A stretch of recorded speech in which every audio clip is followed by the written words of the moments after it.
Hi, I'm Kesenya and welcome to another astrology weather report. We're going to be looking at the beautiful astral sky for this week and seeing what is coming up for us. And there are three big important energy shifts that we all need to be aware of. We're going to look through all of these and we're going to look at what it means to have Venus, firstly conjuncting Uranus in the sign of Taurus for everybody, all signs. But stick with me because after that we're going to look at what Mars is doing. And following that, we're going to be looking at the Scorpio full moon and how that will play out in all signs as well. So there's lots of information to go through. So let's get cracking.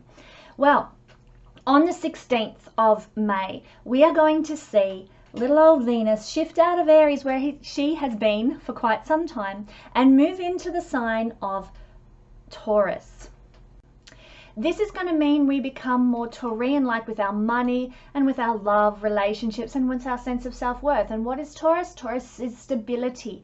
Taurus is sensuality. Taurus is feeling safe and secure, having enough, being stable, being calm, being solid. And so our love lives can take on this sort of nature for a little bit. Our finances might even start to feel that way for us, a bit more predictable, a bit more solid for a time, and we will notice the shift in that regard. However, it's not going to last very long because on the 18th of May, 2 days later, Venus makes a conjunction with Uranus, which is the opposite energy. Uranus is the energy of sudden change, big impulses and big out of the blue shocks that come to us unexpectedly. I do love Uranus. He is a planet of excitement and that roller coaster ride energy of like, here we go. And it's really quite interesting. It's going to be interesting to see what happens for us as individuals on this day, because so much of our lives are going to be invigorated by this energy. Once Venus leaves and moves off the sign, the conjunction with Uranus, then we'll find we settle down again and get back into that Taurian stability for a bit more of a longer haul, which is good. But we're going to get an invigorated day around the 18th. On the 18th and probably the day before and the day after as well, we're going to feel this invigorated energy. How is that going to play out? Well, firstly, we're going to need to keep an open mind regarding love and finances, because Venus rules love and finances, and Uranus is the energy of having a liberated mindset, an open mindset, being, open to things, being, embracing of new ideas and new visions and new aspirations. We are more open-minded with Uranus. So you're going to need to keep an open mind about how you're spending your money, how your love life is going, and regarding your own self-worth and self-value as well. Love and your financial situation can actually change suddenly on this day and out of the blue. So for example, you might go to a shop and you think, yeah, I've got $100 in my wallet, I'll just go buy this. And you go to the counter and you're rifling through your wallet and like, oh my God, I haven't got, where's my $100 gone? I thought I had $100 in my wallet. And it's, something really out of the blue happens regarding your finances. And you go running out of the shop, oh my God, what happened? Where's my $100? And there it is blowing down the street. You're like, oh! So you run after it and you go to grab it, and there's this handsome stranger who picks up your $100 bill or whatever, and he's, oh, is this your $100 bill? And you're like, yes, thank you, and let me buy you a coffee to say thanks. Okay, and off you go and have a coffee, and ta-da, love arrives. So this crazy silly scenario, but love and finances can change all of a sudden, out of the blue, unexpectedly on this day, when Venus, the planet of love and romance and money, conjuncts with Uranus. Sudden shocks, sudden unexpected events. So it can be a really exhilarating and exciting day. Now, with that funny little scenario that I've just given you, keep in mind that whatever Uranus starts or whatever Uranus shakes up, it may not last. So you might meet that tall, handsome stranger and buy him a coffee to say thank you for finding and picking up your $100, but it may not be a relationship that lasts the long haul unless Saturn is making an aspect to this conjunction in your natal chart. Just say you had Saturn over here at say 2 degrees of Virgo natally, well that's making a trine. So you would have the capacity, if you had that in your chart on this day, to have a new relationship start that lasts the long haul, lasts the distance. which could be really, really cool. Yeah, but generally speaking, if Uranus starts something, it could end just as quickly and just as suddenly and just as out of the blue in a heartbeat. So just be wary of that. And any changes to finances that occur on this day, they could be equally as temporary. So just keep that in mind. Also, if you're in a relationship and it's a bit ho-hum, it's a bit yawn, it's a bit boring, and you really had quite enough, this is a day when you can actually see invigoration occur in your relationship. Suddenly, both of you will be like, hey, you know, let's try this. Let's, you know, get all sensual, like, I don't know, go and, I don't know, do something. I'm not going to give some dirty suggestions on YouTube, but you could go and do something really fun and exciting and quirky and left of center and sensual together, something really alternative that reinvigorates your relationships and the dynamics of your partnership. That can happen on this day, because one of the things Uranus loves to do most is to shake you out of a rut. And when Venus connects in the sky with Uranus, he wants to shake us out of a rut with our relationships and with our money. So both these areas, and our self-worth too, I keep forgetting to add that. So both of these areas, all three of these areas, could really get a churning up on this day in a way that's really beneficial in the long haul for us all as individuals. It's also a great day for single people.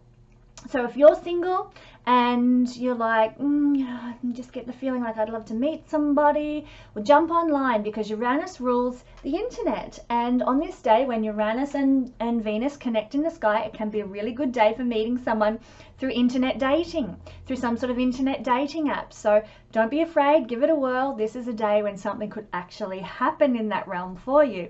Equally, you might actually draw in partners on this day who are very Uranian. They might be quite scientific. They might be, you know, quantum mechanics specialists or something, and like very, very Uranian. I was like, oh, that would be fantastic. I'd love to talk about quantum mechanics with you over a glass of wine or something. You can draw in people like this, and there can be a great deal of fun and blessing as you connect with more eccentric people, more left of center people, more creative people, more alternative people with this energy. Lots of fun. Now, it's also a day when you could have the impulse to buy something, and something, you know, really different. So you might be, you know, shopping online, and online shopping would definitely be one of the things that could happen here. You might be shopping online and you just suddenly are inspired to buy 10 new dog collars. My God, where did that come from? Why am I buying 10 new dog collars? Well, it could happen because you'll suddenly get this out of the blue impulse from Uranus to buy something, to buy some sort of something. Let's have a look at the different things that we could actually have the impulse to buy. When we've got Aries rising, this conjunction of Uranus and Venus can actually give us the impulse to buy something of a second house nature. What might that be? Well, second house is actually collections of things, the things that we collect and accumulate and hoard. So we might have a fabulous art collection. We might have a Barbie doll collection. We might have a car collection. We might collect die-cast models of something. Whatever it is we collect, we might find something to add to our collection on this day and make a sudden impulse buy. Maybe you've got a vinyl record collection to beat the band, but you're just missing that final rare record to complete a collection of mid-century cool music or whatever. You find that record, you buy it, ta-da, your collection's complete. This is the kind of thing that can happen on the day when Uranus conjuncts Venus and you happen to be Aries rising. If you're Taurus rising, you're going to have this energy falling in the first house of the self. So you will be inspired to do something for your appearance, to purchase something for your appearance. You might be suddenly, you know, get the idea, I'm going to go and get a new haircut. I could do with one myself. You know, you go and get, you know, a brand new haircut, or get your hair colored, or do something really left of center and unusual, but you get the inspiration all of a sudden to go spend your money on your appearance. Maybe a new hairstyle, maybe a new piece of clothing or some jewelry, maybe something to do with, you know, get your nails done or something like that. That's, you just are inspired to go and do something for your body, because this is the house of the body if you're Taurus rising where this is occurring. So you'll be spending money on your body or yourself in some way. Now, if you happen to be Gemini rising, you're going to be inspired to go spend some money all of a sudden on 12th house things. 12th house is actually very much connected to film, to photography. and any type of illusionary experiences. So you might like to go and, you know, to the movies. You might be inspired to, hey, you know what, let's just go see this film, and, you know, go to the movies. The movies are a form of escape, which is also very 12th house. So if you're Gemini rising, you might be really, really inspired to escape the world in some other way as well. Maybe through going and getting a day spa treatment, or having a massage, or you know, maybe signing up for a yoga retreat of some sort. You know, anything that is escaping the ordinary everyday reality, that's where you're going to get inspired to spend your money all of a sudden. It's also a house of creativity. You might really be inspired to think, oh, you know what? I used to love art when I was at high school, and it just made me so happy. You know what? I'm going to go buy myself an art kit. I'm going to get a canvas and some paint, and I'm going to paint again. You get your creativity on. You'll get inspired to go spend money on that sort of thing as well, or possibly. These are just different scenarios. So and spirituality is the other thing too that you might be inspired to spend money on. You might buy some spiritual books, or you might sign up for some sort of online spiritual course. Maybe, you know, get invested in something that like I described before, an ashram or a yoga retreat experience that you sign up for and, you know, spend your money on, to do with spirituality. So it's a fun day for you guys as Gemini rising. Cancer rising people, well, do you know what? You're going to be spending money on your friends. This energy of Taurus is falling in the house of friendships and large groups. Maybe you're part of a book club and you go and buy the latest Kate Morton book for everybody in the book club, because that's the next book you're going to read. And, you know, you just get the impulse to go buy this for your club, for your group. Maybe, you know, you've got a friend who's going through a really hard time, and you're walking down the street and you just see something that she'd really love, something, you know, that would really boost her spirits and make her really happy. You go buy it. You invest in it on this day. So if you are Leo rising, you're going to be able, or you're going to get the impulse to spend money on your career, to spend money on the dreams you want to accomplish in life, on your worldly aspirations. Maybe you want to be the next Beyonce, so you go sign up for a dance class so you can dance like Beyonce, or you know, a singing class or something like that, because that's your career aspiration. That's what you want to do, so you go and invest money in that area of your life. Equally, you might have a boss who's just been really fantastic, and you just get the inspiration all of a sudden on this day to do something to say thank you. Thank you to your boss for having your back, for being there for you. It can flip the other way too, and your boss might really appreciate you on this day and just get the inspiration to give you something to show gratitude or to show appreciation. You might also be investing in your career in some other way. Let's say buying a piece of equipment that you need to make your career work better for you. Doing anything that helps you head up the ladder of achievement for the things you want to achieve in life. That's where you'll be inspired to spend your money on this day. And if you're Virgo rising, well, this is going to fall in the 9th house. This is an area where you will want to spend money on higher learning of some sort. So, you know, it doesn't mean you're going to sign up for university necessarily, but you might decide, you know what, Victor's predictive course, that just looks fantastic. I want to learn that. So you go and do a higher learning course. If you happen to be Virgo rising, you'll be inspired to spend money in doing some higher study, or even you might be inspired to spend money on immersing yourself in another culture. This can mean actually traveling to experience another culture, that you might decide all of a sudden out of the blue, I'm going for a trip to Vienna. Wouldn't that be nice? But you can also decide, you know what, I think I want to take my guru, my mentor, out for dinner at an Italian restaurant. So you go book the restaurant and you arrange the date and you spend some money setting up this date with someone who's a benefactor or a mentor or an inspirational person for you, which is 9th house, is seen by those people. And you spend money on that person, and you do it in a culturally expansive way by trying some cuisine that you've never tried before, and you'll just be inspired to spend money in those sorts of realms, on other cultural experiences, on the people who have got your back and who are benefactors for you, or on some sort of higher learning as well. These are the areas that you might be inspired to spend money all of a sudden on this day. If you happen to be Libra rising, well, this energy is falling in your 8th house. The 8th house is connected to therapy. So you guys, for Libra rising people, you're going to be inspired to spend money on some kind of therapeutic practice. Now, that doesn't necessarily mean that you're all going to rush out and sign up for some Freudian analysis, psychoanalysis. what it is more likely to mean is that you'll go sign up for a kickboxing class because you just felt angry and you need to get this anger out of you somehow. I'm going to go do kickboxing. Kickboxing is a form of therapy. If we're doing it to express our anger and get our frustration out, it's really healthy to do that. Any other types of therapies are where you're going to want to spend your money. Maybe art therapy, maybe music therapy, maybe doing some dance therapy. You'll sign up for a dance therapy class. Maybe you'll go out for coffee with your girlfriends and just purge your soul. You know, you buy everyone a flat white and you sit around and just, let me tell you, I'm just going through this really hard time, and so you spend money doing some therapy for yourself in that manner. 8th house is therapy. You might also spend money on researching some occult topics or exploring metaphysics. You might go and buy a Louise Hay book or something about metaphysics, or other, you know, works like something, one of the Dolores Cannon videos or something like that, which is about left of center things, alternative ways of thinking and looking at the universe. You might be very much drawn into going deep and spending money on going deep with these things. If you are Scorpio rising, this energy is falling in your 7th house. But it's not only the house of your marriage partners or your business partners, it's just generally the house of other people. The first house here is the house of you and your journey through life, and opposite you is other people, just all other people. So you're going to want to spend money in some way on other people. Now, you might want to spend money on your business partner. You might want to spend money on your marriage partner. You might want to spend money on, you know, just some random person in the street who needs your help, you know. Other people is where you're going to be inclined to want to spend your money and do something nice for somebody else.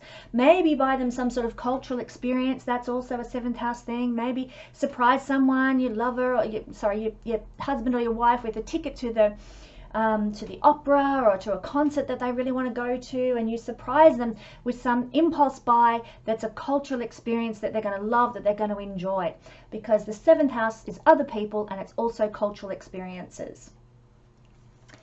All right, Sagittarius rising. This is going to put the energy of Uranus and Venus down here in your 6th house. Now, 6th house is co-workers, people, either our subordinates or the people that we work with. This is the house of work, and so you're going to be inspired to, you'll be thinking about what can you do that's really helpful and beneficial to your co-workers. So you might actually decide, oh, you're driving to work, I'm really early today, and there's that hot jam donut stall. You'll pull over, you'll buy everyone at work a hot jam donut, and you rock up at work, hey everyone, I've got your hot jam donut, and you're suddenly king of the castle for an hour because you bought everyone a hot jam donut for work.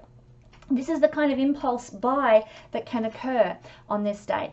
Equally, you will probably be inspired in some way to help people in spending your money in a role of service. So maybe you're walking down the street at lunchtime and there is that homeless person that sits in that corner all day, every day, you know, and you think, you know what, I'm going to buy them a meal. I'm going to buy them something to eat. This is the house of people who are suffering, and it's a house of offering service to people who are suffering and helping to fix people's problems. So you're going to be inspired to want to spend your money in some way on this day on people who are suffering, who are hungry, who are poor, and you will want to give your money to help and support them in some way. So if you happen to be Capricorn rising, and I am only using rising signs here, this is not for your moon sign so much or your sun sign. So Capricorn rising puts this energy in the 5th house. If you're Capricorn rising, you may be inclined on this day to want to go spend money at the track or on Tats Lotto or, you know, at the casino or something, but I would encourage you not to do this. This is the house of speculations where Venus and Uranus are combined. Uranus is not a reliable energy to be, you know, entrusting large amounts of speculative money with. So I'd avoid that if possible, and instead I would channel, you know, I really, like, the likelihood of you winning is very minuscule. I would channel my energy, my finances into something a bit more tangible, like spending money on romance, you know. Buy your partner a beautiful big bunch of flowers on the way home. That'll go much further in your life towards making your life happy than, you know, blowing $50 at the track or something. So spend money on romance, spend money on pleasure. This is where you're going to be inspired to also want to spend money in those realms. Also, you might like to spend money on your children with this placement. So, you know, oh, your daughter needs new sneakers, or she's going to a party and she wants some latest jumper that's really cool, mum, to wear to the party. So you'll be like, oh, okay. And you'll get this sudden impulse, you know what, she is a good daughter, I'll buy her that jumper. And you just, you know, you indulge, you spend a little bit, but you know, it's for your children, so it's okay. So this can sort of happen on this date if you happen to be Capricorn rising.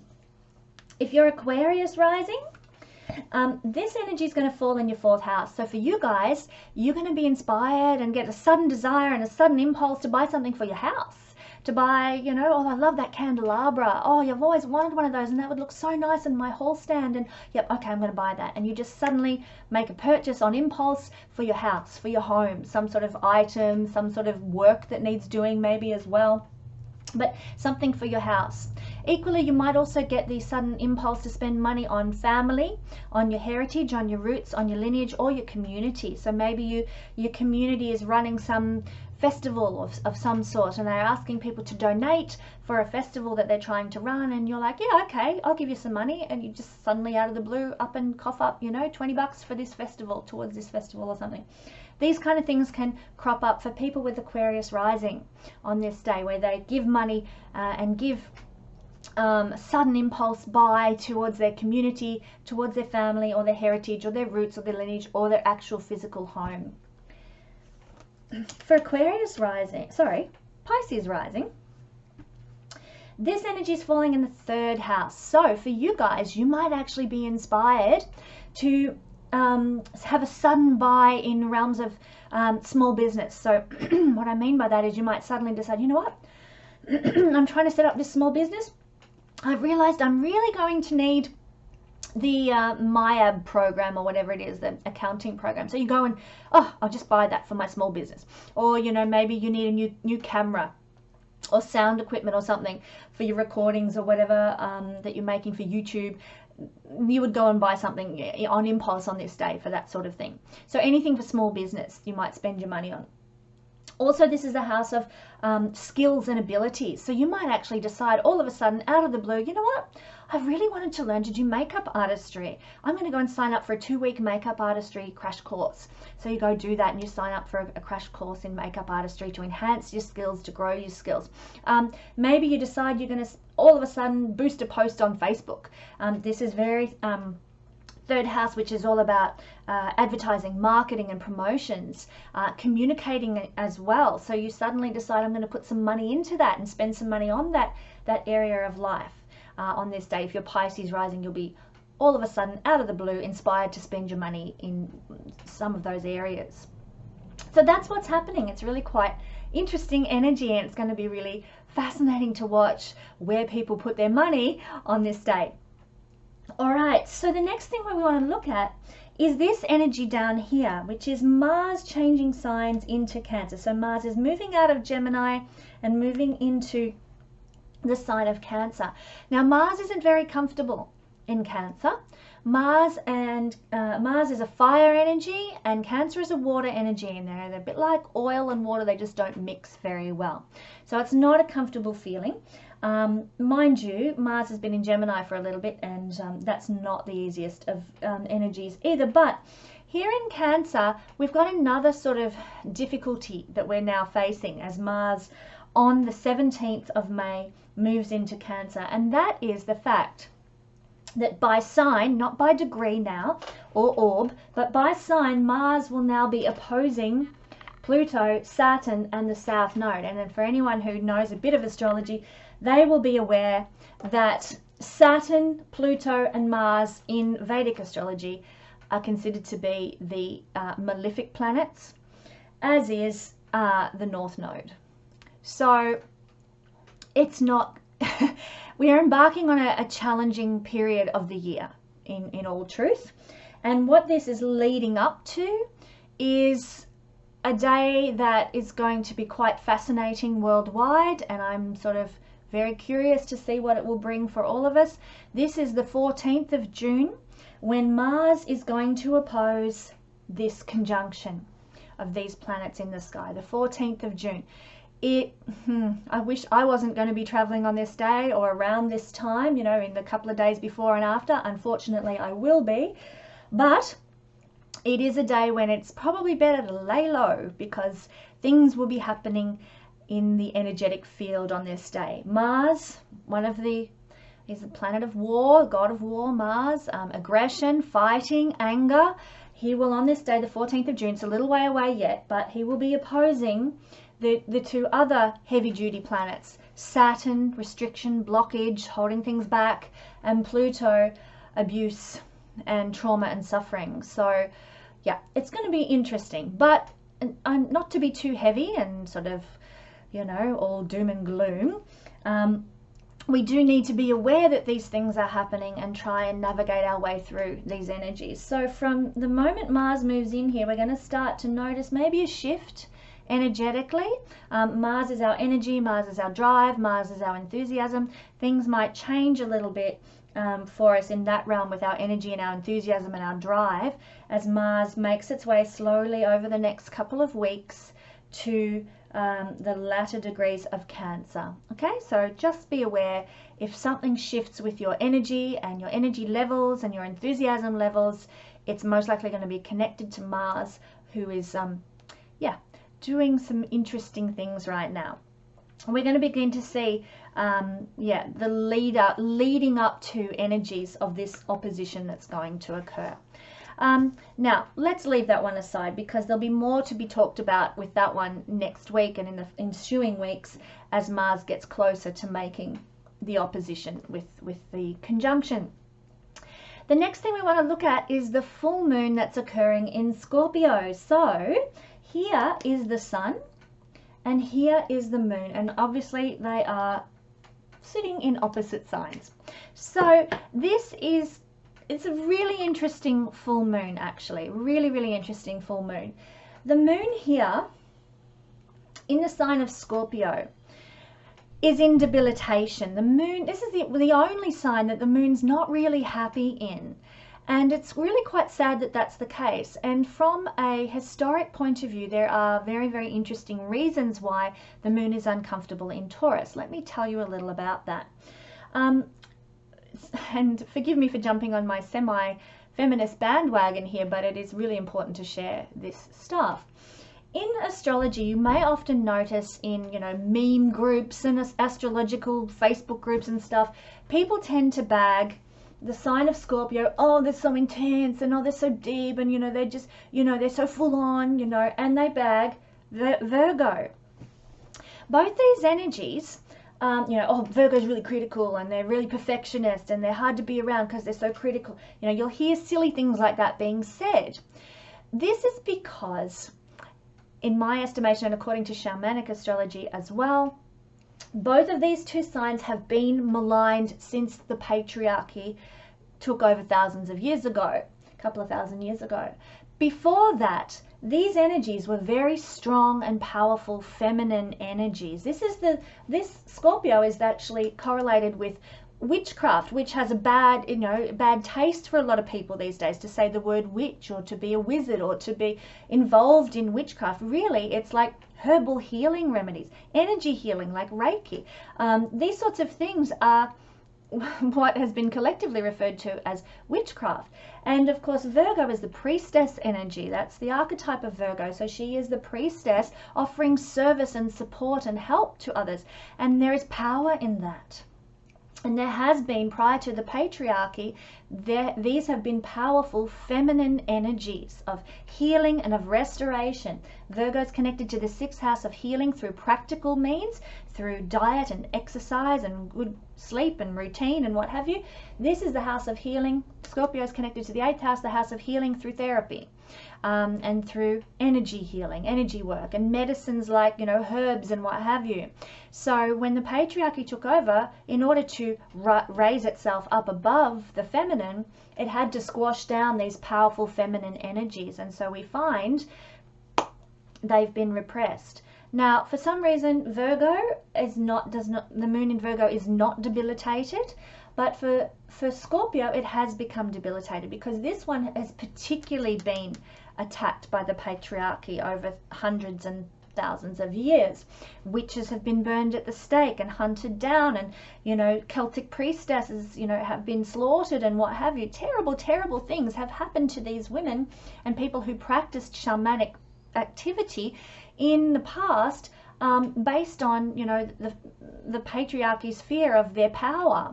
And so what Scorpio energy has done, it's retreated into itself. It's hidden itself away. I can't reveal that I know medicinal secrets with herbs, because if I do, I will be burned at the stake. These kinds of feelings, which is why Scorpio has become a secretive sign.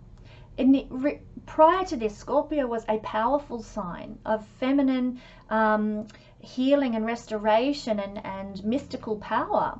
Now it's had to become reclusive and secretive in order to cope and survive, because it's been persecuted. And this is why the moon, which is a feminine energy, the mother energy, that nurturing whole energy, is debilitated in the sign of Scorpio, because wherever the moon goes is where it's what we need to be happy, what we need to feel fulfilled at an emotional level. And so say when the moon's in Libra, what we need to feel emotionally fulfilled and happy is relationship, you know, partnership, connection.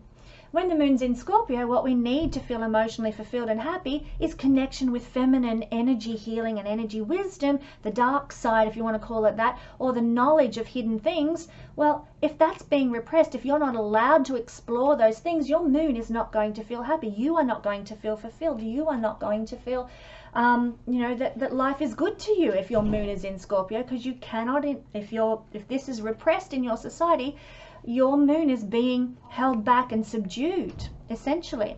So this is why, sorry, my children are home from school. And they like to let me know. So this is why the Scorpio moon is considered to be a debilitated one. So the full moon in Scorpio is a really, really interesting time. I thought I'd just give you some background on the moon and its role in Scorpio and why it's considered to be a challenge and debilitated. So I hope that makes sense to people. But there is an intense mother energy with the moon. There's a nurturing energy with the moon. And here we have a moon at its fullness, at its wholeness, at its completeness, at its harvest phase. And so this is a very full mothering energy. And because it's in the sign of Scorpio, this feminine intensity, it is an intense mothering energy. It is a very, you know, deep, full, powerful mother energy that we are feeling at the moment, an intense harvest energy that we are feeling at the moment. And this will be felt for both good or ill, depending on what was sown in our lives 2 weeks ago when the moon was down here conjunct with the sun in Taurus, the new moon in Taurus. So what did you sow at that time? Did you sow seeds of personal power? Did you sow seeds of kindness? Did you sow seeds at that time and intentions at that time to manifest something really wonderful and much needed in your life? Maybe you wanted to get a new job or find a new love or do something kind for your children, and you sowed the intention back then that that's what you wanted. So whatever was happening in your life 2 weeks ago from this full moon, that is what was sown, and now we're at the harvest point for that. It's a very transformative harvest when it's in the sign of Scorpio. It's going to be a culmination point or a crisis point for us. So we can enter a period of crisis where suddenly we have to confront what was sown. We have to reap what was sown, whether that was good or bad. And so that can be a crisis point if we've sown something not so flash. It can be a culmination point when something we've sown that has been beneficial and kindly and loving is actually, you know, culminating in our lives, and we're receiving back the blessing and the abundance for having sown that. It's very, very powerful. Sorry, my son has a loud voice, so forgive the noise in the background. So it is a time of this transformative harvest. So in order to manifest the intentions that we established 2 weeks ago at this point of new moon, what we need to do is we need to integrate a little bit of Scorpio and a little bit of Taurus, because this is what we call the polarity points of the axis. New moon here, full moon here. And in order to manifest what we wanted, what we desired, what we intended, we need to incorporate a bit of Scorpio and a bit of Taurus. okay, within us. So essentially we need to combine, to integrate the passion of Scorpio with the sensuality of Taurus. We need to integrate the watery, soulful flow of powerful Scorpio energy with the earthly practicality and the material world that is Taurus. We need to combine both. So, you know, I'm going to go through some ways where we can actually do that. For example, let's just say, let me get this happening so it's you can see visually what I'm meaning here. If you happen to have Taurus rising, this full moon, I should put him up there.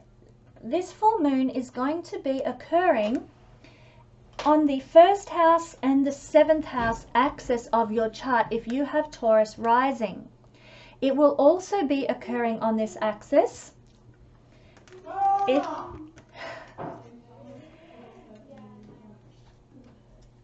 if you have Scorpio rising. Okay, so here we are with the axis that's either Scorpio rising or Taurus rising. This is your 1st house, 7th house axis. So essentially what you will be needing to combine to manifest your dreams at this time of the full moon is a combination of yourself. The 1st house is the self, the body, your soul and body's journey through this incarnation, and the house of the other. So other people, you need to combine self-respect, respect for self, and honoring of self with honoring of others, and you know, making space for others. You need to sort of be able to work with yourself and with others in a diplomatic, fair, balanced, harmonious, and you know, beneficial way. If you can integrate both the need to honor yourself and the need to honor others, you have the capacity to manifest your intentions if you have Taurus rising or if you have Scorpio rising. That will be the case for you. Moving along, if you happen to have, I might just go back to this, if you have Gemini, we'll start with Taurus, Scorpio. If you have Gemini rising, let's make it Aries. If you have Aries rising, then obviously the axis is going to be the 2nd and the 8th house axis here. This is also the same. So Aries rising, keep that in mind. And it's also going to be a thing if you happen to have Libra rising. Same axis, okay? Same axis for both signs. Hope you're following me here. So if you've got Libra or if you've got Aries, then this axis of the full moon is falling on your 2nd house and your 8th house. So essentially you are going to need to integrate your finances, your money, your resources. 2nd house is your money, your finances, your resources. 8th house is other people's finances, other people's money, other people's resources. You need to combine the two. You know, maybe you're wanting a loan for a business venture or something. You need to combine your bit of your money with a bit of the bank's money, combining resources in order to manifest your dreams when you have Libra rising or Aries rising this week.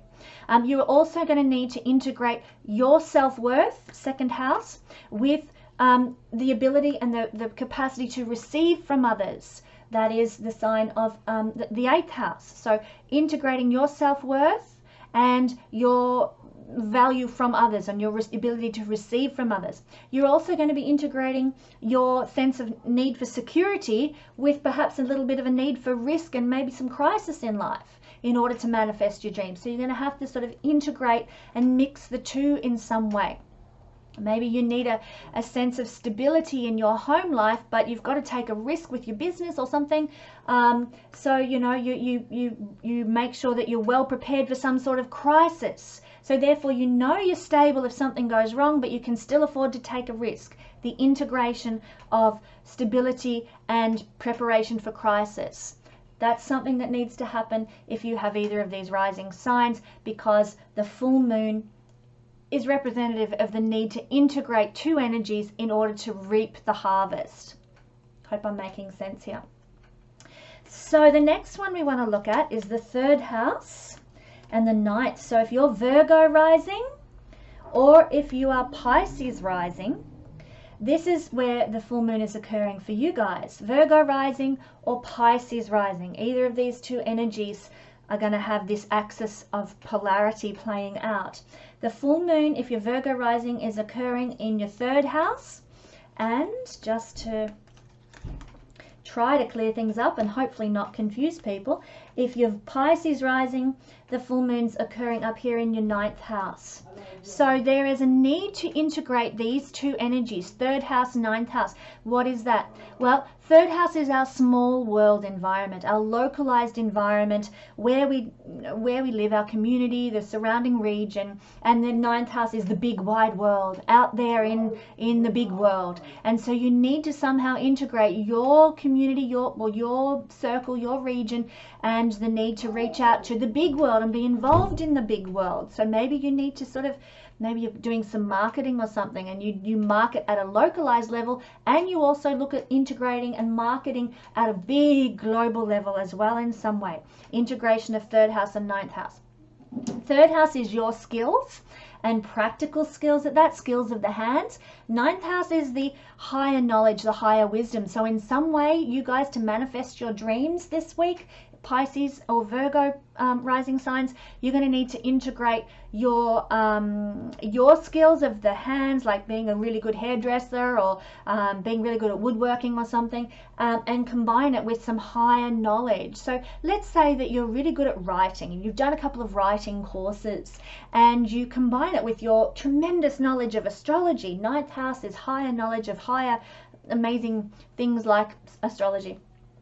And you integrate the two, and you write some articles about astrology that you publish online. That is an integration of 3rd house skills and 9th house skills that can enable you to manifest your dreams that were sown back at the new moon. That's just one example. There are many ways that this can play out, but I hope I'm getting the creative juices flowing for you and giving you some ideas of how this would work.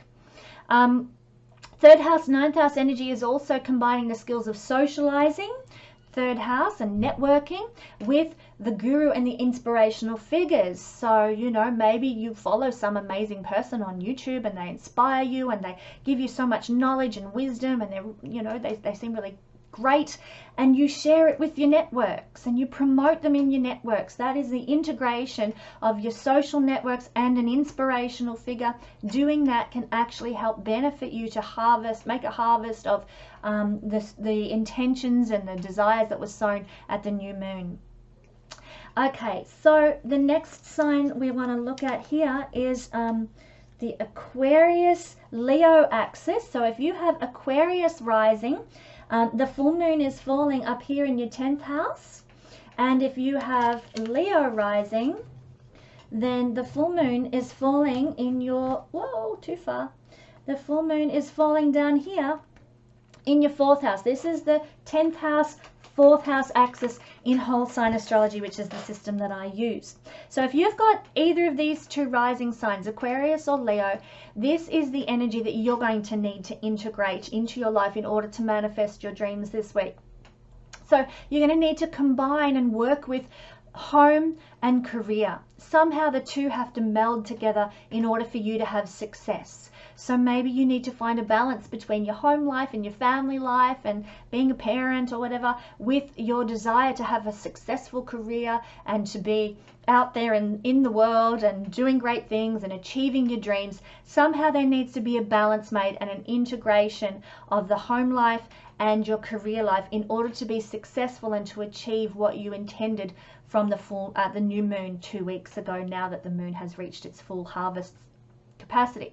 Other things you'll need to integrate are the legacy that you have received in the past from your heritage, your roots and your lineage, and the legacy you want to leave for people. Somehow you need to combine the two. So you've had this really good upbringing and this legacy that's left you in really good stead, and now you need to sort of utilize that and combine that with what you want to achieve and leave for the world and for those who come after you. A combination of the legacy received and the legacy left.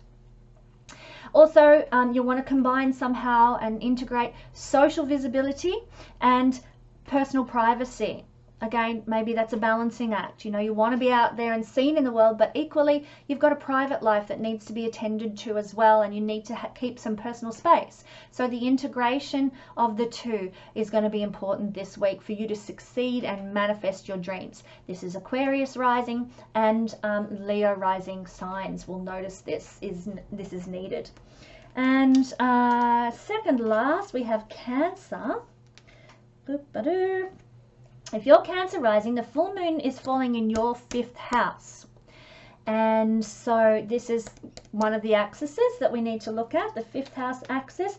And Capricorn rising is the other sign that's going to be affected by this integration energy, and it's got the full moon occurring in its 11th house. So what needs to be integrated here in order to manifest the dreams that you and the intentions that you sowed that were sown 2 weeks ago at the new moon? For you guys, if you're Cancer rising or Capricorn rising, is the integration of self-expression, personal self-expression and creativity with what is good for everyone and the group. Somehow you need to combine both. It's not just all about you, it's also about the group, but it's not just all about the group, it's also about you being able to express yourself. Somehow you need to find a win-win situation and meet in the middle and integrate the two.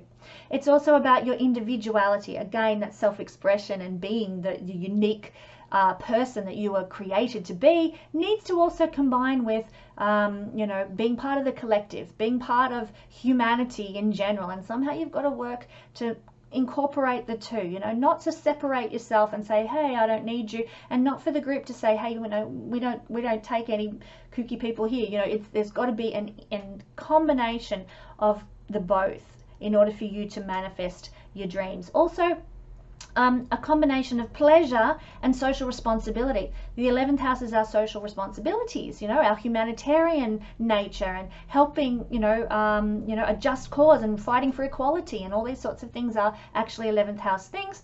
Social responsibility, and 5th house is pleasure and fun and joy. Somehow you've got to combine two and reach a win-win situation of integration between pleasure and between social responsibility. The other thing that happens on this axis is we need to integrate the polarity of children and lovers with our friends. So maybe, you know, you're spending so much time with your kids or with your new lover or something, and you're just ignoring your friends, and hey, that's not healthy. Somehow you've got to find a balance and integrate both in order for you to be able to manifest and achieve your goals and dreams in life. So it's not an easy balance to, you know, friends and lovers and friends and children, but you need to work towards that if you want to manifest the dreams and the things that were sown back at the new moon 2 weeks ago that are reaching their harvest point now with the full moon. So the final axis that we're looking at is the axis that is Sagittarius. If you're Saggy rising, there's my pointer.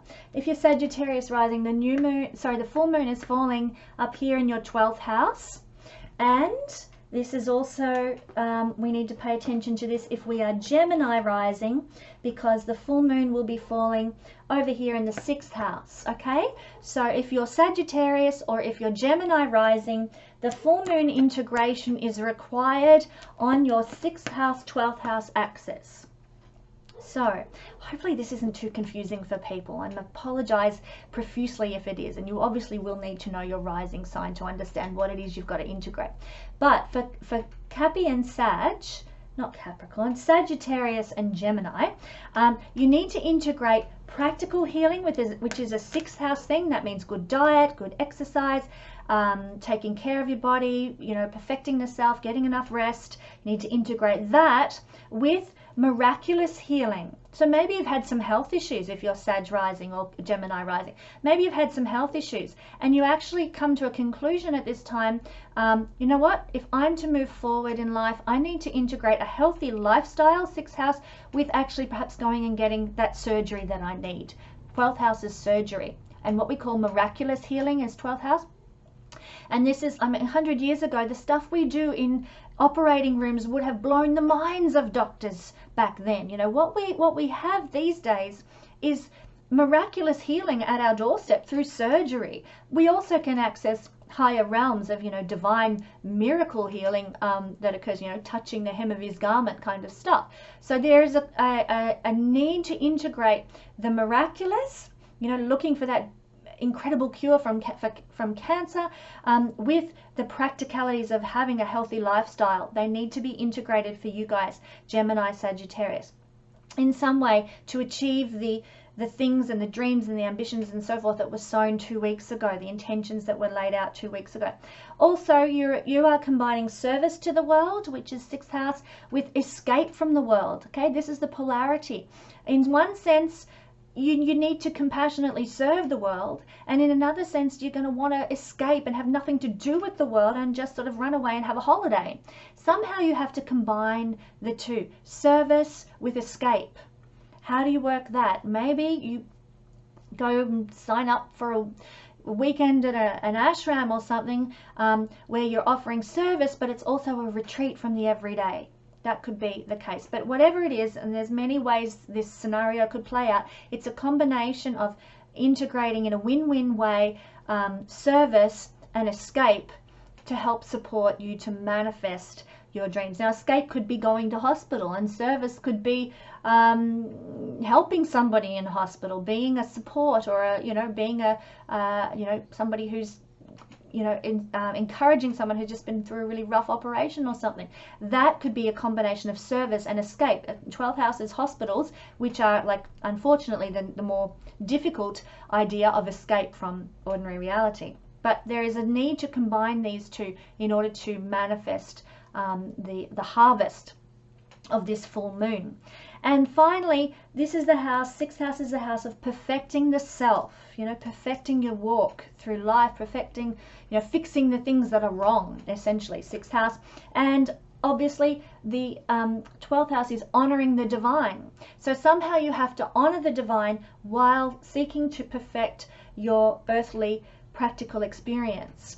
Okay, so there's a real connection here, and a need to have a win-win situation for you personally at a divine level, honoring your divine self, recognizing that I am God and I am having, I am the divine having a human experience, and I honor that and I will make space for that. And also the need to improve and fix and perfect your current life, reading some self-help books, or looking to have that better lifestyle structures that supports your journey better. So it's integrating and recognizing that yes, you are divine, but you're also having a human experience, and there is a need to combine the two in healthy ways. So for anyone who's Gemini rising and Sagittarius rising, these will be some of the issues that might crop up in some way as you seek to harvest what was sown 2 weeks ago at the new moon. So that's what I'm seeing playing out this week. I hope this last little piece hasn't been too confusing for people, because we are talking about axes as much as we're talking about rising signs, and we're talking about polarity points where there's a need to combine two very, very different, often very opposite sorts of energy in order to manifest what we want. But that is how full moons work. We need to learn how to master the polarity. And when you think about it, here we are with a polarity. Anyone who's born with a full moon, my son has full moon, the one who was making the ruckus before, he must have tuned into the fact that I'm talking about full moon energy here. He was born under a full moon, exact to the degree, and I've got to say, he's a bit of a Jekyll and Hyde. Sometimes he will be absolutely divine, and other times he's loud and is like you probably heard. So there is this push-pull energy with a full moon. We are being drawn in one way and we're being drawn in the other by the masculine luminary and the feminine luminary. We're being pulled in two directions. So the secret to mastering full moon manifestation is to bring them both together and combine them in some way in our lives so that we can utilize that energy powerfully. So I hope that made sense, and I hope you've enjoyed our little sojourn through the skies today. Let me just close with a short little prayer of gratitude to the universe as we move into this week. Energy of love, we just ask for your blessing upon us this week. Help us to know how to channel these energies really well so that we can work at the highest level with the planets and with the energies in the universe to make our lives better, to make the lives of those around us better, to bless and uplift humanity and our lives personally. Please give us the wisdom to see what we can do. Please give us the insight and the understanding to know how we should work with these energies and how to best manifest them. And so it is. Thanks so much for joining me, and I look forward to chatting with you further next week in next week's Astro Weather Report.